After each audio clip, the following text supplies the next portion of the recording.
If you have young kids at home and, sometimes something happens and they make little mistakes, baby mistakes, and then you hear them say, "It's not me, it's not me, it's not me."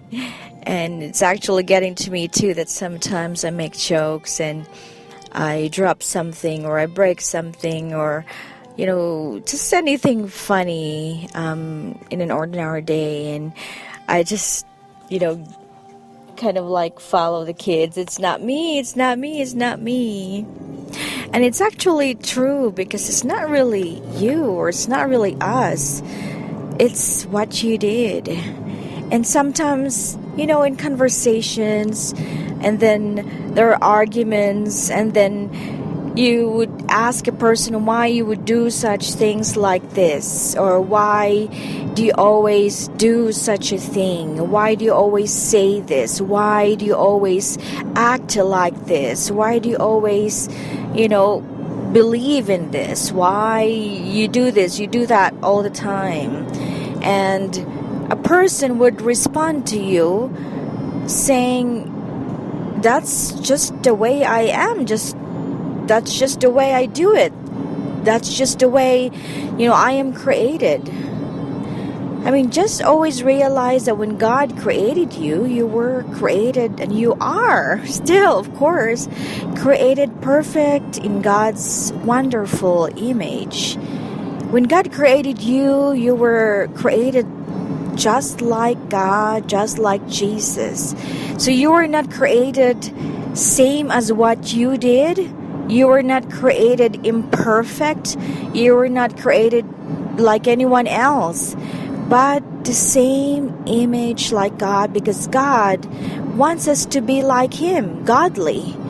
So when we are in a certain situation, or we are in a certain argument, or just in a kind of a span of a moment, and you would automatically say, "That's just me." You say something and a person would ask you, "Why would you say such a thing?"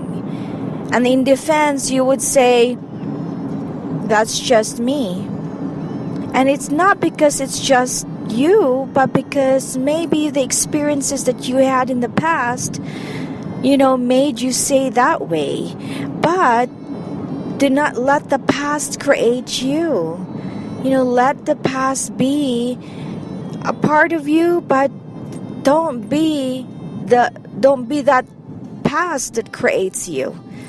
You are still that perfect person. You are still that wonderful person that God has promised you to be, that God expected you to be great, and especially to yourself and to others. So when you say something, either it's nice or good, when you say, "That's just me," whatever it is that you've said, either it's good or bad, hurting or not, God created you perfect, and it is what you've done and what you've said, maybe through your experiences in the past, is what created it. But the past should not dictate on who you should be today, because God made you godly. So always ponder on the things and be watchful with what you say, especially to your family, to your kids, to your co-workers, to your friends, business partners, or anyone. When you think you're so angry, or you think maybe that you are not in your right mood, and all of a sudden you just want to say this specific word, just remember that it's not you. It is what you say and what you did creates you. Okay? So think about it and, reflect. You don't have to be the past. You have to be, the person that God wants you to be. I hope that today is Thursday, I have given you value, and I hope that, you will share this to others and be the best that you can be. Do not be the person that you think you are because of your past experiences. Thank you, and God bless you.